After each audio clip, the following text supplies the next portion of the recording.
पूरा दिल्ली एनसीआर प्रदूषण की मार झेल रहा है। प्रदूषण से रोकथाम की तमाम कोशिशों के नाकाम होने के बाद दिल्ली सरकार ने प्राइवेट ऑफिसेज को 50% ऑन साइट वर्क फोर्स के साथ काम करने की सलाह दी है। यानी कि 50% कर्मचारियों को वर्क फ्रॉम होम की सलाह दी गई है। पर्यावरण मंत्री मनजिंदर सिंह सिरसा ने इस बात की जानकारी दी। उन्होंने कहा कि ग्रेप 3 के तहत ही दिल्ली सरकार प्रदूषण नियंत्रण उपायों को सक्रिय रूप से लागू कर रही है। सार्वजनिक स्वास्थ्य और वायु गुणवत्ता की रक्षा के प्रयासों को तेज किया गया है।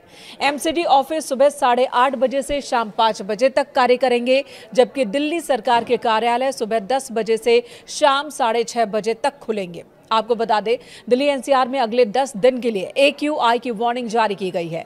केंद्रीय पृथ्वी विज्ञान मंत्रालय के तहत आने वाली फोरकास्टिंग बॉडी ने कहा कि अगले 10 दिनों तक एयर क्वालिटी बहुत खराब कैटेगरी में ही रहने वाली है, इसमें कोई सुधार नहीं होने वाला।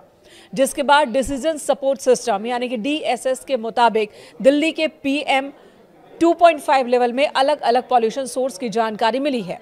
दिल्ली की जहरीली हवा में ट्रांसपोर्ट सेक्टर का सबसे बड़ा योगदान सामने आया है। लगभग 15% प्रदूषण की वजह ट्रांसपोर्ट ही है और ऐसे में वर्क फ्रॉम होम नियम से सड़कों पर गाड़ियों की संख्या कम होगी और प्रदूषण में कमी की उम्मीद है।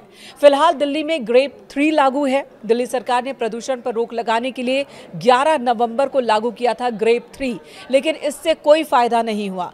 AQI स्तर में कोई सुधार देखने को नहीं मिला, जिसके बाद अलग स्टेशंस की बात करें तो AQI 400 के पार ही दर्ज किया गया है और यही वजह कि ग्रेप 3 को और ज्यादा सख्त किया जा रहा है। फिलहाल ग्रेप 4 लागू नहीं है, लेकिन सरकार इसके नियमों को ग्रेप 3 के तहत ही लागू कर रही है और इन्हीं में से एक फैसला है दफ्तरों में लोगों की संख्या कम करना, यानी कि 50% कर्मचारियों के साथ काम करने का ये फैसला। CAQM ने अपने लेटेस्ट नोटिस में कहा कि CAQM ने 21 नवंबर 2025 को ग्रेप शेड्यूल को रिवाइज किया है ताकि इसे और सख्त बनाया जा सके। दिल्ली एनसीआर में एयर क्वालिटी को बहुत ज्यादा खराब होने से रोका जा सके।